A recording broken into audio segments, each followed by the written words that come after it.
आज हम आपको बताने जा रहे हैं एक ऐसी किस्सा जिसे सुनकर आपका दिल धड़क उठेगा और ईमान की रोशनी से भर जाएगा। अल्लाह के इजाजत से एक आम लड़की ने ऐसा हौसला और तौफीक दिखाया कि कानून के सबसे ताकतवर लोग भी उसकी हिम्मत के आगे झुक गए। क्या आप जानते हैं कि इस किस्सा में अल्लाह की रहमत और हिकमत ने कैसे असंभव को मुमकिन बना दिया? वीडियो के लास्ट तक बने रहिए, क्योंकि हर मोड़ पर खुलने वाला सच आपके होश उड़ा देगा और यह दिखाएगा कि ईमान और साहस के साथ अल्लाह की मदद किस तरह इंसान को अजेय बना सकती है। पुरानी स्कूटी की धीमी चाल पर फातिमा, जो इस जिले की डीएम थीं, अपनी वालिदा मरियम को पीछे बैठाकर घर के जरूरी सामान लेने निकलीं। उनकी बड़ी बहन हानिया, आईपीएस अफसर, अक्सर इतनी व्यस्त रहतीं कि घर आना मुश्किल हो जाता। मरियम के चेहरे पर अपनी दोनों बेटियों की कामयाबी देखकर शुक्र और सुकून झलक रहा था। जैसे ही स्कूटी मुख्य सड़क पर पहुंची, सामने पुलिस का बैरियर दिखा। जीप पर पैर टिकाए इंस्पेक्टर इब्राहिम बैठे थे और हवलदार जायन ऑफ आरिज लोगों को रोक रोक कर परेशान कर रहे थे। फातिमा स्कूटी लेकर बैरियर तक पहुंची। इब्राहिम झट से नीचे उतरे और बोले, ए लड़की, स्कूटी साइड में लगाओ, इतनी जल्दबाजी क्यों? फातिमा ने तहजीब से जवाब दिया, जनाब, हम घर के लिए सामान लेने निकले हैं, तमाम कागजात हमारे पास हैं। इब्राहिम तंज में हंसे, और पीछे बैठी ये औरत कौन है? जब उन्होंने औरत शब्द कहा, फातिमा की आंखें नम हुईं, लेकिन आवाज में मजबूती थी। जबान संभालिए, ये मेरी वालिदा हैं, हमारे पास सारे कागजात हैं। इब्राहिम भड़क उठे और फातिमा के गाल पर तमाचा जड़ दिया। मरियम चीख उठी, मेरी बेटी को क्यों मारा? अल्लाह से डरो। पास खड़े झायन और आरिज हंसते रहे। फातिमा का गुस्सा अंदर उबल रहा था, लेकिन उन्होंने अपने आप को रोका। खामोशी से खड़ी रहकर उन्होंने यह समझ लिया कि एक गलत कदम उन्हें मुश्किल में डाल सकता है। तभी इब्राहिम चीख पड़ा, दोनों को जीप में ठूंस दो, थाने ले चलो, आज पुलिस की ताकत दिखा देते हैं, सारी अकड़ निकल जाएगी। तीनों पुलिस वाले माँ बेटी को बेरहमी से घसीटते हुए जीप की तरफ ले गए। सड़क पर तमाशबीनों की भीड़ जमा थी। कोई खामोश खड़ा था, कोई डर के मारे नजरें झुकाए हुए, तो कोई चोरी छिपे मोबाइल से सब कुछ कैद कर रहा था। भीड़ में एक नौजवान पूरी तसल्ली से हर पल रिकॉर्ड कर रहा था। उसे इल्म भी नहीं था कि यही वीडियो आगे चलकर इन जालिमों के खिलाफ तूफान बन जाएगा। जीप में बैठते ही मरियम फूट फूट कर रो पड़ी। फातिमा ने उन्हें मजबूती से थाम लिया। माँ के कांपते हाथ बार बार बेटी के गाल पर पड़े लाल निशान को छू रहे थे। फातिमा का चेहरा साकिन था, मगर अंदर उसकी रूह में आग सुलग रही थी। उसने पल भर के लिए आसमान की तरफ देखा और दिल ही दिल में तय कर लिया, ये जिल्लत यूं ही बर्दाश्त नहीं की जाएगी। थाने पहुंचते ही इब्राहिम फिर दहाड़ा, दोनों को हवालात में ठूंस दो, सुबह तक सारी हेकड़ी उतर जाएगी, तब समझ आएगा औकात क्या होती है। जायन और आरिज ने धक्के मारते हुए माँ बेटी को एक तंग और बदबूदार कोठरी में बंद कर दिया। दरवाजा बंद होते ही अंदर सिर्फ सिसकियों की आवाज रह गई, मगर इन पुलिस वालों को अंदाजा नहीं था कि बाहर एक ऐसी कुव्वत मौजूद है जिसकी नजर पड़ते ही न सिर्फ उनका ओहदा जाएगा, बल्कि पूरा थाना बदनामी में डूब जाएगा। डरी सहमी मरियम रोते हुए बोली, बेटा, हमें यहाँ क्यों बंद कर दिया? अब क्या होगा? फातिमा ने माँ को सीने से लगाकर कहा, अम्मी, मैं हूं ना, घबराइए मत, ये अंधेरा बस थोड़ी देर का है, इंशाअल्लाह सब ठीक होगा। उसी वक्त थाने में चाय लेकर एक दुबला पतला लड़का आया, जो अक्सर आईपीएस हानिया के दफ्तर में भी चाय दिया करता था। जैसे ही उसकी नजर फातिमा पर पड़ी, उसका रंग उड़ गया। दिल ही दिल में बुदबुदाया, ये तो आईपीएस मैडम की छोटी बहन है, ये यहाँ कैसे? लेकिन इब्राहिम का खौफ उसकी हिम्मत पर भारी पड़ गया। वह बिना कुछ कहे दबे पांव पीछे हट गया। कुछ देर बाद एक सब इंस्पेक्टर लड़खड़ाता हुआ हवालात की तरफ आया। शराब की तेज बदबू से साफ था कि वह नशे में है। हाथ में आधी भरी बोतल झुलाते हुए बड़बड़ाया, कौन हो तुम दोनों? बड़ी रौबदार लगती हो, नाम बताओ। फातिमा ने उसकी तरफ सिर्फ एक सख्त ठंडी निगाह डाली। जवाब न पाकर वह झुंझलाता हुआ वापस चला गया। कोठरी के अंदर रात और भी दमघोंटू होती जा रही थी। नमी की बदबू, दीवारों से टपकती सीलन, चूहों की सरसराहट और मच्छरों की भनभनाहट सब मिलकर माहौल को झर बना रहे थे। मरियम, जिन्हें पहले से दमे की शिकायत थी, अब ठीक से सांस भी नहीं ले पा रही थीं। उनकी खांसी बढ़ती जा रही थी। घबराकर फातिमा उठीं और लोहे का दरवाजा पीटने लगीं। कोई है? दरवाजा खोलो, मेरी अम्मी को सांस नहीं आ रही, डॉक्टर को बुलाइए, अल्लाह के लिए। मगर उसकी आवाज बाहर गूंज रहे शोर, ठाकों और पुलिस वालों की बेपरवाह हंसी में दब गई। बाहर से एक सिपाही ने बेहूदगी से कहा, चुप रहो, रात भर कोई दरवाजा नहीं खुलेगा, ड्रामा बंद करो। पूरी रात फातिमा अपनी माँ का सिर गोद में रखे बैठी रहीं। कभी उन्हें सहलाती, कभी ढांढस बंधाती, मगर खुद की आंखों से आंसू थमने का नाम नहीं ले रहे थे। अंधेरा गहराता गया और उनके दिल में सुलगता गुस्सा और भी भड़कता गया। किसी को इल्म तक नहीं था कि जिले की डीएम और आईपीएस ऑफिसर की मां एक अंधेरी कोठरी में तड़प रही हैं। सुबह होते ही हालात में हलचल मच गई। हानिया पूरी रात अपनी वालिदा और बहन को कॉल करती रहीं, मगर दोनों के मोबाइल बंद आते रहे। बेचैनी बढ़ने पर उन्होंने ड्राइवर को घर भेजा। वहां से खबर मिली कि मरियम और फातिमा सुबह सुबह सामान लेने निकली थीं, मगर अब तक वापस नहीं लौटी। ये सुनते ही किसी अनहोनी का साया उनके दिल पर छा गया। इसी दौरान सोशल मीडिया पर एक वीडियो शोले की तरह फैलने लगा। माँ बेटी से बदसलूकी, सड़क पर पुलिस का जुल्म, वर्दी में गुंडागर्दी। लोग गुस्से से भरे कमेंट कर रहे थे। जिले का माहौल उबाल पर था। वही वीडियो व्हाट्सएप ग्रुप से होता हुआ आईपीएस हानिया के पीए अयान तक पहुंचा। वीडियो देखते ही उसके हाथ कांपने लगे। वह फौरन हानिया के केबिन के बाहर पहुंचा। उस वक्त हानिया एक अहम मीटिंग में थी। पहले उन्होंने रुकने का इशारा किया, मगर अयान के चेहरे की घबराहट देख उन्होंने मीटिंग वहीं रोक दी। क्या बात है अयान, चेहरा क्यों उतरा हुआ है? उन्होंने संजीदा लहजे में पूछा। कांपते हाथों से अयान ने मोबाइल आगे बढ़ाया। मैडम, ये वीडियो। जैसे ही हानिया ने स्क्रीन देखी, उनका चेहरा सुन्न पड़ गया। वीडियो में जब उन्होंने देखा कि इंस्पेक्टर इब्राहिम उनकी अपनी बहन फातिमा पर तमाचा जड़ रहा है और मरियम सड़क पर गिड़गिड़ा रही हैं, तो एक पल को उनकी सांस थम सी गई। आंखों में आंसू आ गए, मगर उन्होंने पल भर में खुद को संभाल लिया। बेटी और बहन का दर्द दिल में तूफान बनकर उठ रहा था, लेकिन एक आईपीएस अफसर का फर्ज सबसे आगे खड़ा था। उन्होंने गहरी सांस ली और सख्त आदेश दिया, मीटिंग यहीं खत्म, सब लोग बाहर जाएं। कमरा खाली होते ही उनकी आवाज में आग उतर आई। अयान, अभी पता करो ये मामला किस थाने का है। मेरी अम्मी और बहन इस वक्त कहाँ हैं? मुझे हर मिनट की खबर चाहिए, अभी। उनके लहजे का कहर ऐसा था कि अयान सिहर उठा। उसे एहसास हो गया था आज ऐसा तूफान उठने वाला है जो कई ओहदे और कई वर्दियां बहा ले जाएगा। हानिया कुर्सी पर बैठ गईं। उनकी आंखों में वह आग थी जो हर जुल्म को राख कर सकती थी। उन्होंने दिल ही दिल में कहा, मेरी अम्मी ने जिंदगी हमें संवारने में लगा दी और मेरी बहन ने मुल्क की खिदमत में खुद को झोंक दिया। इनके साथ हुआ यह जुल्म किसी हाल में बर्दाश्त नहीं। आज आईपीएस होने का असली मतलब सामने आएगा। इंसाफ मिलेगा, ऐसा इंसाफ जो इन दरिंदों को नस्लों तक याद रहेगा। उधर हवालात में फातिमा अपनी माँ का सिर गोद में लिए बैठी थीं। मरियम के गाल सूज चुके थे और रात भर में उन्हें पानी की एक बूंद तक नसीब नहीं हुई थी। तभी एक सिपाही सामने से गुजरा। हिम्मत जुटाकर फातिमा बोली, भाई साहब, अल्लाह के वास्ते डॉक्टर बुला दीजिए, मेरी अम्मी की हालत बहुत खराब है। सिपाही ने उन्हें नफरत भरी नजर से देखा और तिरस्कार से बोला, मुल्जिमों के लिए डॉक्टर नहीं आते, मर गए तो हमारी गिनती एक कम हो जाएगी। ये अल्फाज फातिमा के दिल में खंजर बनकर उतर गए। आंसू अब सूख चुके थे। उनकी जगह आंखों में एक ठंडा, सख्त और भड़कता हुआ गुस्सा उतर आया था। बाहर हालात तेजी से बदल रहे थे। रात का वही वीडियो अब सिर्फ शहर तक सीमित नहीं रहा, पूरा सूबा उबल उठा था। सोशल मीडिया पर लोग भड़क चुके थे। मीडिया की गाड़ियां थाने के बाहर यूं जमा थीं जैसे किसी बड़ी घेराबंदी का ऐलान हो चुका हो। कैमरे दूर खड़े हर हरकत को कैद कर रहे थे। अंदर इंस्पेक्टर इब्राहिम अपने ऑफिस में आराम से चाय पी रहा था, जैसे यह सारी दुनिया उससे बिल्कुल अलग हो।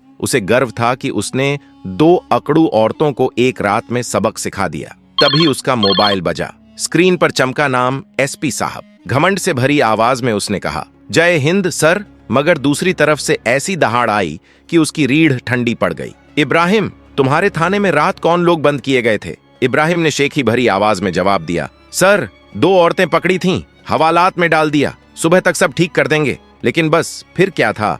एसपी साहब गुर्राए, तुमने पागलपन किया है इब्राहिम। वो आम औरतें नहीं थीं, ये इस जिले की आईपीएस हानिया की वालिदा और उनकी डीएम बहन थीं, और अब उनका वीडियो पूरे सूबे में वायरल हो चुका है। मुख्यमंत्री तक भी खबर पहुंच गई है। फोन हाथ से छूटने वाला था। इब्राहिम का चेहरा पीला पड़ गया। सर, हमें पता नहीं था, उन्होंने बताया नहीं।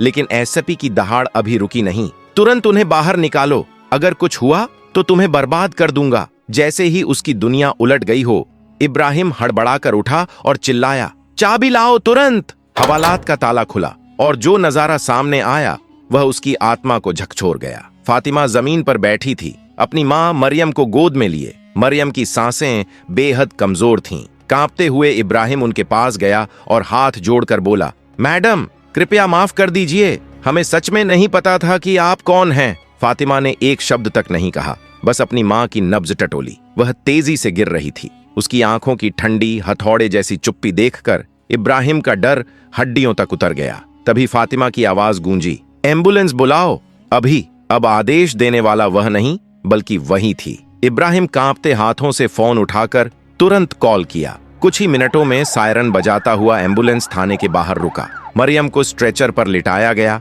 और फातिमा बिना एक शब्द कहे उनके साथ बैठ गई। जैसे ही वे थाने से बाहर निकले, मीडिया की भीड़ ने उन्हें चारों ओर से घेर लिया। कैमरों की फ्लैश चमकने लगी और रिपोर्टर्स सवालों की बौछार करने लगे। मैडम, क्या सच है कि आपको पुलिस ने मारा और रात भर हवालात में रखा गया? क्या आप जानबूझकर अपनी पहचान छिपा रही थीं? क्या आप अपराधियों के खिलाफ कार्रवाई करवाएगी? फातिमा ने किसी का जवाब नहीं दिया। उसकी नजरें केवल अपनी मां मरियम पर टिक गईं। उसने एक हल्का सा शब्द कहा, पहले इन्हें अस्पताल पहुंचाइए, बाकी सब बाद में। अस्पताल पहुंचते ही मरियम की तबीयत और नाजुक हो गई। उन्हें सीधे आईसीयू में दाखिल करना पड़ा। डॉक्टर ने बताया कि घुटन और मानसिक सदमे के कारण गंभीर अस्थमा अटैक आया है। उम्र को देखते हुए मामला चिंताजनक था। यह सुनकर अब तक बहादुर बनी फातिमा टूट गई। वह अस्पताल की लंबी दालान पर एक बेंच पर बैठकर आंसू रोकने की कोशिश कर रही थी। तभी हानिया वहां पहुंची। अपनी बहन को इस हालत में देखकर वह भागी और फातिमा को कसकर गले लगा लिया। दोनों बहनों ने एक दूसरे को थाम लिया। दीदी, ये कैसे हो गया? तुमने मुझे फोन क्यों नहीं किया? हानिया ने हांफते हुए पूछा। फातिमा ने आंसू पोंछते हुए कहा, दीदी, उन्होंने हमारा फोन छीन लिया था और माँ, अगर माँ को कुछ हो गया तो मैं खुद को कभी माफ नहीं कर पाऊंगी। हानिया ने बहन के आंसू पोंछते हुए दृढ़ता से कहा, माँ ठीक हो जाएगी और जिन्होंने यह आचरण किया है उनकी अब ऐसी सजा होगी कि वे खुद पछताएंगे। कुछ ही समय बाद एसपी, डीआईजी और जिले के उच्च अधिकारी अस्पताल पहुंचे।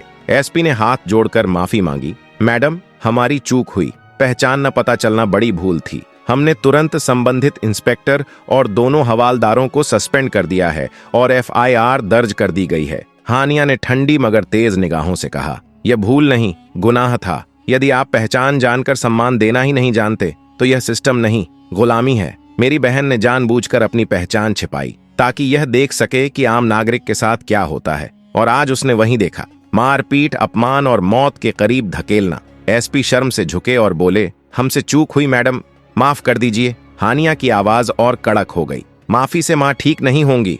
सुधार तब होगा जब आप समझेंगे कि वर्दी इंसानियत से ही मायने रखती है। उसी समय डॉक्टर ने सूचित किया कि मरियम की हालत स्थिर हुई है, पर उन्हें कुछ दिन आईसीयू में रहना आवश्यक है। यह खबर सुनकर दोनों बहनों ने राहत की सांस ली। शाम को आईपीएस कार्यालय से एक विशेष प्रेस कॉन्फ्रेंस बुलवाई गई। हानिया खुद मीडिया के सामने आईं। उनकी आवाज ठंडी थी मगर लहजे में कड़वाहट और यकीन साफ झलक रहा था। उन्होंने कहा कि हाँ, पिछली रात उनकी वालिदा और छोटी बहन के साथ पुलिस ने बदसलूकी की, मगर यह सिर्फ उनका जाती मामला नहीं है, बल्कि हर उस आम इंसान की कहानी है जो रोज थानों में जिल्लत और जुल्म झेलता है। उन्होंने साफ किया कि आज वह केवल कुछ नाकाबिल पुलिस वालों पर कार्रवाई की बात नहीं कर रही, बल्कि उस सड़े गले निजाम के खिलाफ ऐलान ए जंग कर रही हैं। पूरे जिले की पुलिस को इंसानियत और संवेदनशीलता की ट्रेनिंग दी जाएगी।